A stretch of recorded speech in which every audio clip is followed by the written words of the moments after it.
ሰላም ጤና ይስጥልን የተወደዳችሁና የተከበራችሁ አድማጭ ተመልካቾቻችን እንደምናላችሁ ለዕለቱ ዋና ዋና ብለን የያዝናቸውን ዜናዎች ይዘን ቀርበናል። ዜናዎቻችን ቶሎ እንዲደርሷችሁ ዩቲዩብ ቻናላችንን ሰብስክራይብ፣ ላይክ፣ ሼር እያደረጋችሁ እስከ ፍጻሜያችን አብራችሁን ቆዩ።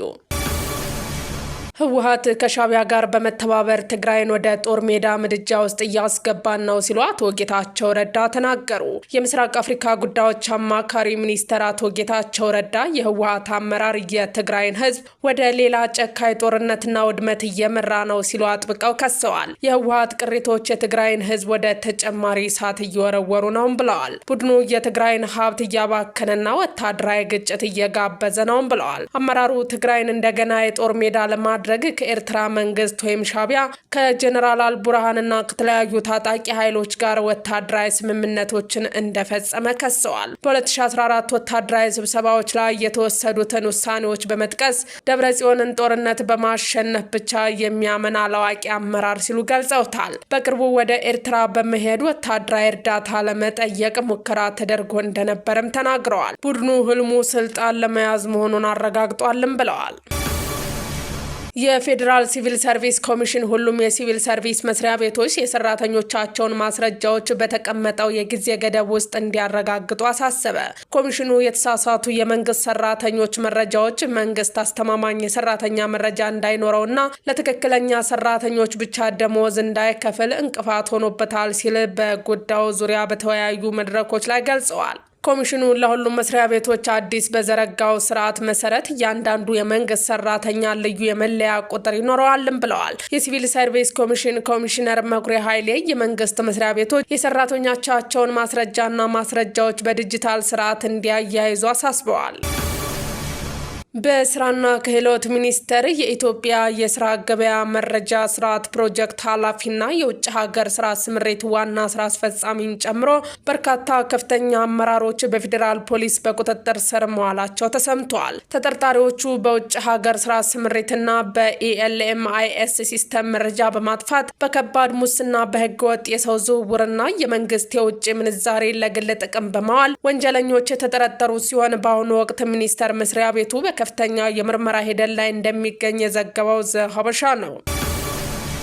የክፍል አለቃውን የገደለው ታዳጊ በእስራት እንዲቀጣ ተወሰነበት። የወንጀል ድርጊቱ የተፈጸመው በጅማ ከተማ በሚገኘው ሄርማታ አንደኛ ደረጃ ትምህርት ቤት ግቢ ውስጥ ነው። የከተማው ፖሊስ እንዳስታወቀው ሙዓዝ ቢላል የተባለው ተማሪ የሚማርበትን ክፍል ሲረብሽ ቆይቶ በመስኮት በኩል ከመማሪያ ክፍል ዘሎ ወደ ውጭ ይወጣል። ይህንን የተመለከተው የክፍል አለቃ ለምን እንዲህ ታደርጋለህ በማለት ይጠይቀዋል። ድርጊቱም ትክክል እንዳልሆነ ይነግረዋል። በወቅቱ ተማሪውን በመቆጣት የተሰጠውን ኃላፊነት ይወጣል። በዚህ ምክንያት ሁለቱ ተማሪዎች መካከል ግጭት ይፈጠራል። ልታናግረኝ አይገባም በማለት የተበሳጨው ተማሪ ሙዓዝ ቢላል አስቀድሞ ጩቤ ደብቆ ይዞ ወደ ትምህርት ቤት ግቢ ውስጥ ገብቶ ነበርና የክፍሉ አለቃ የነበረውን ተማሪ ሙሳ መሐመድን በያዘው ስለት ወቅቶ ህይወቱ እንዲያልፍ ያደርጋል። ተከሳሽም በፖሊስ ተይዞ ምርመራ ተጣርቶ በፍርድ ቤት የቀረበ ሲሆን ጉዳዩን ሲከታተል የቆየው የጅማ ዞን ከፍተኛ ፍርድ ቤት ሐምሌ 19 ቀን 2018 ዓ.ም በዋለው ችሎት ተማሪ ሙዓዝ ቢላል ጥፋተኛ መሆኑን በማረጋገጥ በ15 ዓመት እስራት እንዲቀጣ ወስኖበታል።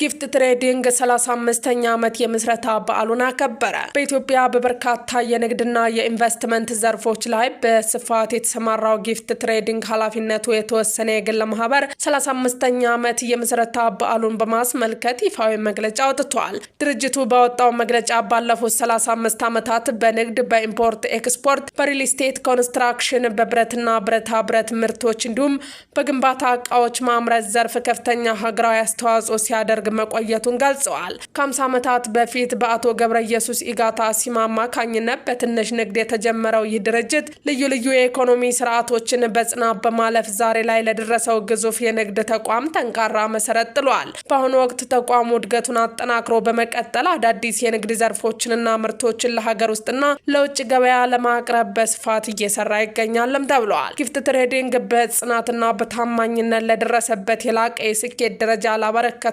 አስተዋጽኦ ለደንበኞቹ፣ ለአጋሮቹና ለሰራተኞቹ የከበረ ምስጋናውን አቅርቧል። ኢሰመጉ በኦሮሚያ ክልል ምስራቅ አርሲ ከ450 በላይ ሰዎች መገደላቸውን ይፋ አደረገ። የኢትዮጵያ ሰብአዊ መብት ጉባኤ በኦሮሚያ ክልል ምስራቅ አርሲ ዞን በተለያዩ ወረዳዎች ከ2014 ዓ.ም እስከ ግንቦት 24 ቀን 2018 ዓ.ም ድረስ በተፈጸሙ የሰብአዊ መብት ጥሰቶች ላይ ያካሄደውን የምርመራ ግኝት ይፋ ባደረገበት 158ኛ ልዩ መግለጫው ቢያንስ ከ450 በላይ ንጹሃኖች ዜጎች መገደላቸውን አስታውቋል። ሀገር በቀሉ የሰብአዊ መብት ተሟጋች ድርጅት በ37 ገጾች ቀንብቦ ባወጣው ሪፖርት መሰረት በዞኑ በሚገኙ 9 ወረዳዎች ውስጥ በታጣቂ አካላት ማንነትና ሃይማኖትን መሰረት በማድረግ በተፈጸሙ ጥቃቶች የሰው ሕይወት ከማለፍ ባሻገር በርካታ ዜጎች ለአካላዊ ጉዳት፣ ለእገታና ላስገድዶ መሰወር ተዳርገዋል። በተጨማሪም ከ14000 በላይ ሰዎች ከቀያቸው የተፈናቀሉ ሲሆን በርካታ አብያተ ክርስቲያንና የግል ንብረቶች መዘረፋቸውን መውደማቸውን አመልክቷል። ኢሰመጉ ባካሄደው የመስክ ምልከታና መረጃ የማሰባሰብ ስራ በጥቂቶቹ ሳቢያ በየወረዳው የተመዘገበውን የሟቾች ቁጥር እንደሚከተለው አሰናድቶታል።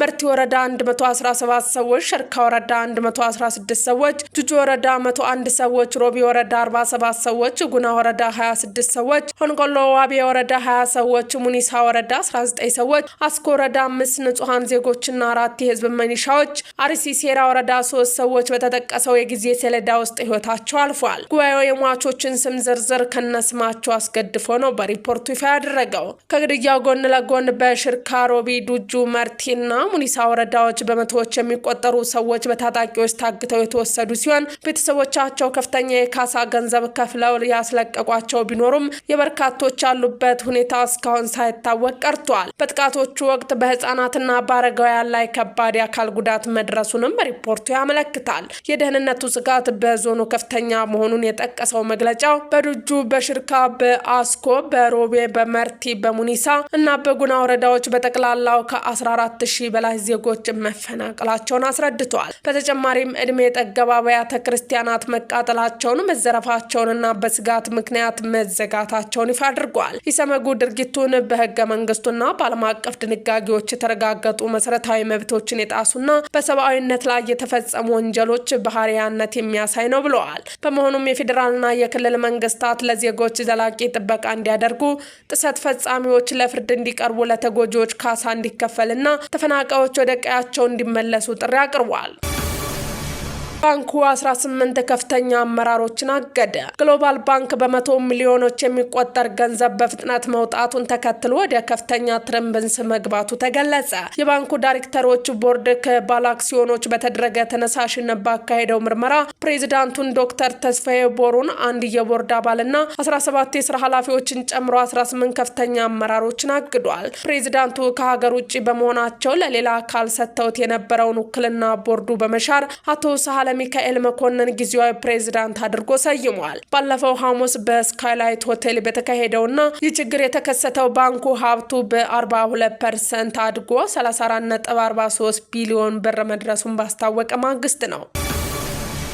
በአሜሪካ የኢትዮጵያውያን ጊዜያዊ የመኖሪያ ፍቃድ ዕጣ ፋንታ በፍርድ ቤት ውሳኔ ተገተ። የአሜሪካ የፌዴራል ዳኛ ብራየን መርቲ የትራምፕ አስተዳደር በስደት ላይ ባሉ ኢትዮጵያውያን ላይ የጣለውን የጊዜያዊ መኖሪያ ፍቃድ የማቋረጥ ውሳኔ በጊዜያዊነት አግዷል። ዳኛው ይህንን ውሳኔ ያሳለፈው የአሜሪካው ጠቅላይ ፍርድ ቤት ዝቅተኛ ፍርድ ቤቶችን በኢሚግሬሽን ጉዳዮች ላይ ያላቸውን ስልጣን የሚገድብ ውሳኔ ባሳለፈበት ወቅት ነው። የመሀል ሀገር ደህንነት መስሪያ ቤት ህግ አማካሪ ጄምስ ፐርሲቫል የዳኛው ውሳኔ በጠቅላይ ፍርድ ቤቱ ላይ የተደረገ አመጽ ሲሉ አጥብቀው ተችተዋል። ኢትዮጵያውያን በሀገራቸው በነበረው የጦርነትና የሰብአዊ ቀውስ ምክንያት በ2022 እንደ አውሮፓውያን አቆጣጠር ይህን ጥበቃ ያገኙ ሲሆን አዲሱ የትራምፕ አስተዳደር በታህሳስ ወር 2025 ጥበቃው እንዲያበቃ ወስኖ ነበር። ይህ የፍርድ ቤት ውሳኔ በግምት 26700 የሚሆኑ ኢትዮጵያውያን ከስደትና ከአስገዳጅ ሀገር የማስወጣት ስጋት በጊዜያዊነት ያገደ ቢሆንም የህግ ክርክሩ አሁንም በከፍተኛ ሁኔታ ቀጥሏል።